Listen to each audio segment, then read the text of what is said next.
আসসালামু আলাইকুম রহমতুল্লাহি ওবরকাতুহু। সম্মানিত দর্শক, আপনারা সবাই জানেন যে শেখ হাসিনার পতনের পর গত ১৬-১৭টি মাস ধরে আমরা কি একটা দুর্বিষহ সময় পার করছিলাম এবং আমাদের জাতীয় জীবন, আমাদের রাষ্ট্রীয় কূটনীতি, আমাদের অর্থনীতি, আমাদের সামাজিক সংহতি, এই বিষয়গুলো যেভাবে হুমকির মুখোমুখি হয়ে গেছে, ঠিক এই বিষয়গুলোতে যে অবনতি ঘটেছে এটি ১৯৭১ সনের মহান মুক্তিযুদ্ধের সময় ঘটেছিল কিনা আমি বলতে পারবো না। যারা মুক্তিযুদ্ধের সময় সমাজচিন্তক ছিলেন, রাষ্ট্রবিজ্ঞানী ছিলেন, রাজনৈতিক বিশ্লেষক ছিলেন, তারা এই বিষয়গুলো এখনকার সময়ের সঙ্গে মিলিয়ে যদি বিশ্লেষণ করেন তাহলে হয়তো এটা আমার চাইতে তাদের সেই মূল্যায়ন অনেকাংশে নিরপেক্ষ হবে, বস্তুনিষ্ঠ হবে এবং বাস্তবভিত্তিক হবে। ১৯৭১ সনে আমি বালক ছিলাম। আমার যতটুকু মনে পড়ে, যে দৃশ্যগুলো দেখেছি, তাতে আমার কাছে মনে হয়েছে যে আমাদের মধ্যে যে যুদ্ধের ভীতি, এটি শুরু হয়েছিল আগস্ট সেপ্টেম্বর মাসে, আর এটা ডিসেম্বর মাসের প্রথম সপ্তাহ পর্যন্ত, অর্থাৎ ৫ থেকে ৬ তারিখ পর্যন্ত এই ভয়টা আমাদেরকে তাড়া করেছিল গ্রাম বাংলাতে, আমি যখন গ্রামে থাকতাম। কিন্তু মার্চ মাস থেকে একেবারে মে মাস পর্যন্ত বা কিংবা জুন পর্যন্ত এটি অ্যাবসলিউটলি মনে হয় যেন কিছুই ঘটেনি। উপজেলা শহরগুলোতে বা থানা শহরগুলোতে ওখানে মুক্তিযোদ্ধাদের ট্রেনিং হচ্ছিল, লোকজনের মধ্যে একটা উন্মাদনা, সবাই বিবিসি বা ভয়েস অফ আমেরিকার খবর শুনছে, অনেকে হুটহাট করে মুক্তিযুদ্ধে চলে গেছে, এই পর্যন্তই। কিন্তু পাকিস্তান আর্মির যে ভয়, হানাদারদের ভয়, রাজাকার আলবদরদের যে অত্যাচার, এটি আসলে বর্ষাকাল পর্যন্ত ছিল না। আপনারা জানেন যে আমাদের দেশে যে বৈশাখ জ্যৈষ্ঠ মাস প্রচণ্ড দাবদাহ থাকে, আষাঢ় শ্রাবণ ভাদ্র এই ৩টি মাস দেশের বেশিরভাগ অঞ্চল এখন নয়, ঠিক ১৯৭১ সনে সেই পানিতে প্লাবিত থাকতো এবং মানুষ খাদ্যের যোগান, বর্ষাকে মোকাবেলা, ফসল ঘরে তোলা, গৃহপালিত গবাদি পশু নিয়ে এতটা ব্যস্ত যে যুদ্ধ নিয়ে চিন্তা করার সময় তাদের থাকতো না। জীবন যুদ্ধই তাদের কাছে গুরুত্বপূর্ণ হয়ে যেত। অন্যদিকে এই আবহমান বাংলার বর্ষাকে জমের মতো ভয় পেত হানাদার বাহিনী হাজার বছর ধরে। ফলে বাংলার বর্ষাকে এতটা ভয় পেত যে বর্ষাকালে কখনো কোনো হানাদার বাহিনী বাংলাদেশে আক্রমণ চালায়নি। এই কারণে পাকিস্তানি বাহিনীও ঠিক আগস্ট পর্যন্ত তারা রণাঙ্গনে ওইভাবে তাদের যে জুলুম অত্যাচার এটা দেখায়নি। শরতের শুরুতে যখন তারা শুরু করলো, ঠিক সেই সময় আমাদের মুক্তিযোদ্ধারা সংগঠিত হয়ে গেছে। আর ডিসেম্বর মাসের ৬ তারিখে ভারত যখন সরাসরি যুদ্ধে জড়িয়ে পড়ল ১৯৭১ সনে, তখন ওই দিন এক সপ্তাহের মধ্যে যুদ্ধের যে সমগ্র চালচিত্র, এটা পাল্টে গিয়ে বাংলাদেশের পক্ষে চলে এলো। তো যেটা বলছিলাম যে এই যে যুদ্ধের একটা সংক্ষিপ্ত ইতিহাস, সেই ইতিহাসের মধ্যে বাঙালির সামাজিকতা বজায় ছিল, সামাজিক সম্প্রীতি বজায় ছিল, বিয়ে শাদী, জন্ম মৃত্যু, নামাজ কালাম, স্কুল কলেজ, মোটামুটি গ্রাম বাংলায় সবই স্বাভাবিকভাবে চলছিল। শহরে যারা লোকজন ছিলেন তাদের একটা অংশ ভয় পেয়ে তারা গ্রামে পালিয়ে গিয়েছিলেন, কিন্তু গ্রামে গিয়ে তারা অনেকটা পিকনিকের মতো সেখানে ছিলেন। গ্রামে এই ধরনের, বেশিরভাগ ক্ষেত্রে গ্রামে এই ধরনের যে শহরের যে আতঙ্ক, এটা গ্রামে ছিল না। ফলে কি হলো, সারা বাংলাদেশের যে ৬৮,০০০ গ্রাম, এর মধ্যে হাতে গোনা ধরুন ২-৩ হাজার গ্রাম ব্যতি রেখে প্রায় সব জায়গাতেই পরিবেশ স্বাভাবিক ছিল। তো সেই দিক থেকে আপনি যদি ২০২৪ সনের জুলাই আগস্ট বিপ্লব ধরেন, তাহলে সেই ৬৮,০০০ গ্রাম, ৫০০-র মতো উপজেলা, ৬৪টি জেলা, এমন কোনো পথ নেই, এমন কোনো প্রান্তর নেই যে প্রান্তরে ভয়ের রাজত্ব চালু হয়নি। এবং এই সময়টিতে কোনো বহির্শত্রু আমাদেরকে আক্রমণ করেনি।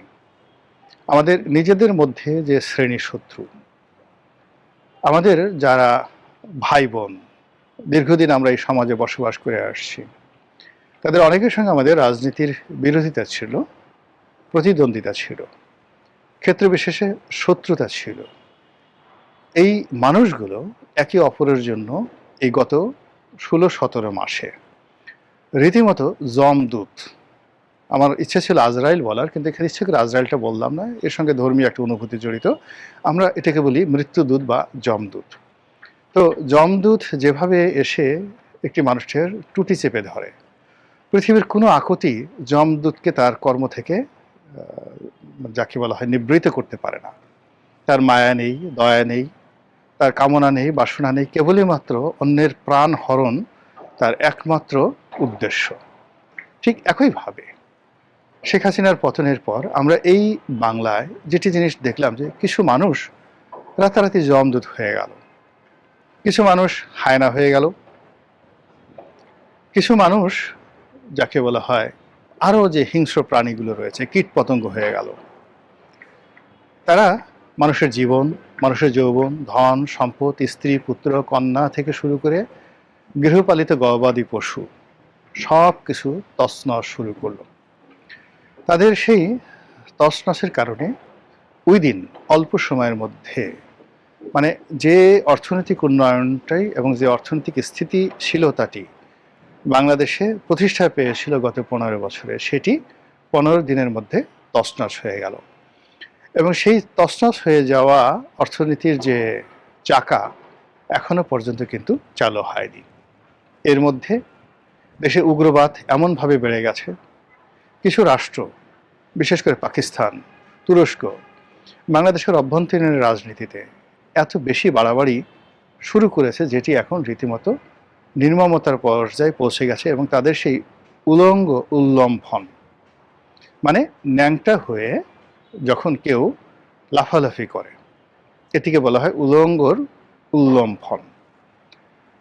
এবং চারিদিকে অশ্লীলতা, অশ্রাব্যতা, যেই শব্দগুলো আমরা কখনো শুনিনি বা যে শব্দগুলো আমরা জানি কিন্তু আমরা কখনো সেই কথাগুলো বলিনি, এবং কোনো সভ্য সমাজে সেই কথাগুলো উচ্চারিত হবে এটা যখন আমরা কখনো কল্পনা করতে পারিনি, দেখা গেল আইএসআইয়ের যারা এজেন্ট, পাকিস্তানের যারা এজেন্ট, সেই অশ্লীল এবং অশ্রাব্য শব্দগুলো আমাদের কিছু ইউটিউবারদের মুখে তারা তুলে দিল। এই কারণে তুলে দিল যে বাঙালি যে একটা অসভ্য জাতি, বাঙালি যে একটা অশ্লীল জাতি, এরা যে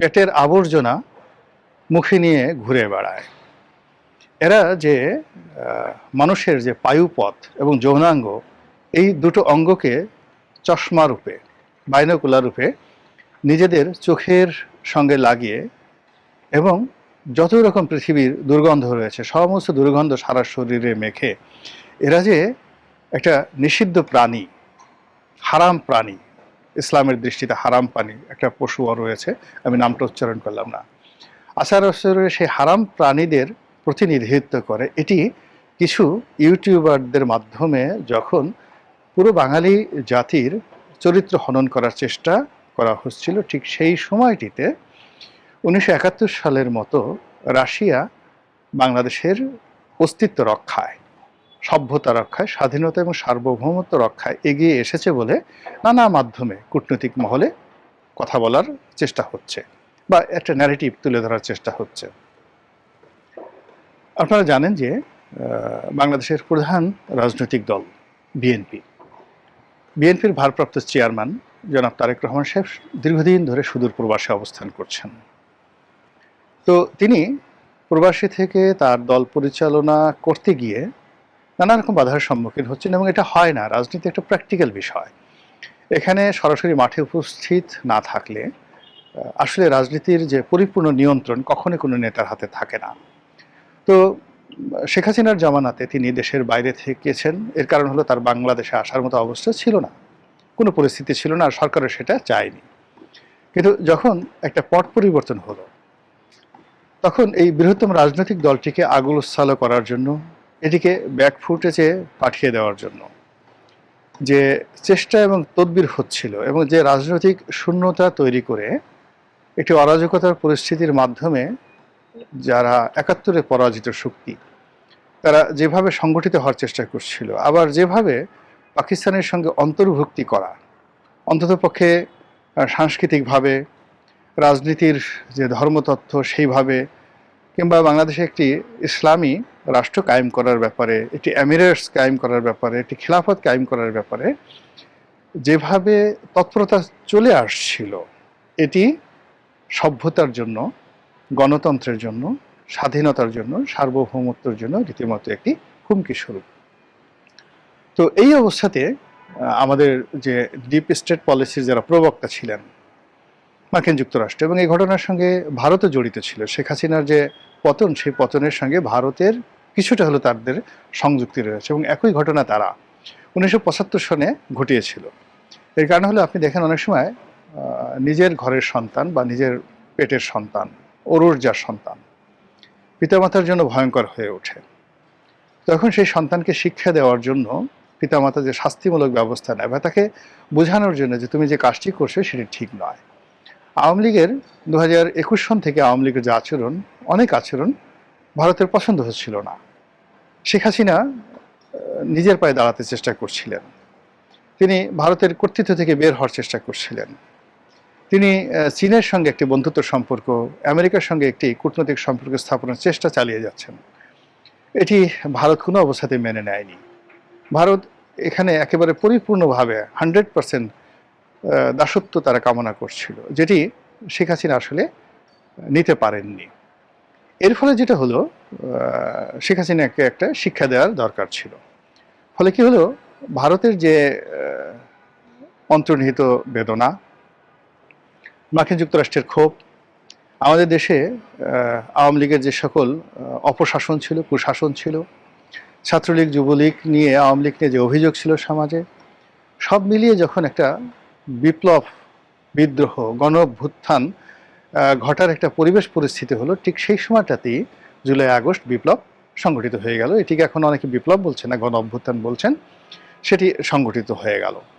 তো সেটি সংগঠিত হওয়ার পরে মানুষের যে আশা ছিল, আকাঙ্ক্ষা ছিল গণতন্ত্রায়নের, মানুষের যে আশা ছিল রাজনীতি, বাক স্বাধীনতা এবং অর্থনৈতিক মূর্তির ব্যাপারে, মানুষের যে আশা ছিল একটি বৈষম্যহীন সরকার গঠন, একটি বৈষম্যহীন সমাজ গঠন, একটি বৈষম্যহীন রাষ্ট্র গঠন, পুরো জিনিসটি অবস্থা এমন হলো, প্রথম দিকে বলা হতো যে যেই লাউ সেই কোদো, অর্থাৎ জুলাই আগস্ট যে অভ্যুত্থানের 1 মাসের মাথায় মানুষের স্বপ্ন ভঙ্গ হয়, এবং যারা বিপ্লবের নায়ক, গণ অভ্যুত্থানের নায়ক, তাদের কর্মকাণ্ড, কথাবার্তা, আচার আচরণ সব কিছু দেখে মানুষ বলাবলি করার চেষ্টা করলো, প্রথমে যেই লাউ সেই কদু, অর্থাৎ আগে যা ছিল তাই তো আছে।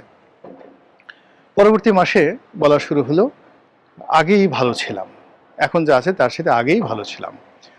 আর ঠিক 2025 সনের জুন জুলাইতে এসে মানুষ বলা শুরু করলো যে খুব দ্রুত এদের হাত থেকে মুক্তি পাওয়া দরকার, একটা রাজনীতির সমাধান দরকার, এবং একটি রাজনীতি ছাড়া আসলে জনগণের মুক্তি সম্ভব না। এজন্য যে মানুষগুলো আওয়ামী লীগকে পছন্দ করতো না, তারাও মনে করলো যে একটা রাজনীতির ইনক্লুসিভনেস দরকার, আওয়ামী লীগের একটা রিকনসিলিয়েশন দরকার। আওয়ামী লীগ, বিএনপি, জামাত, জাতীয় পার্টি যে রাজনৈতিক দলগুলো রয়েছে, তাদের মধ্যে একটি সমঝোতা দরকার, এবং সকল পক্ষের অংশগ্রহণ করা ছাড়া যে রাজনৈতিক মুক্তি মিলবে না, জাতীয় মুক্তি মিলবে না, এবং ভালো কোনো ফলাফল আসবে না, এটি মোটামুটি সমস্ত মানুষ বুঝে গেছে।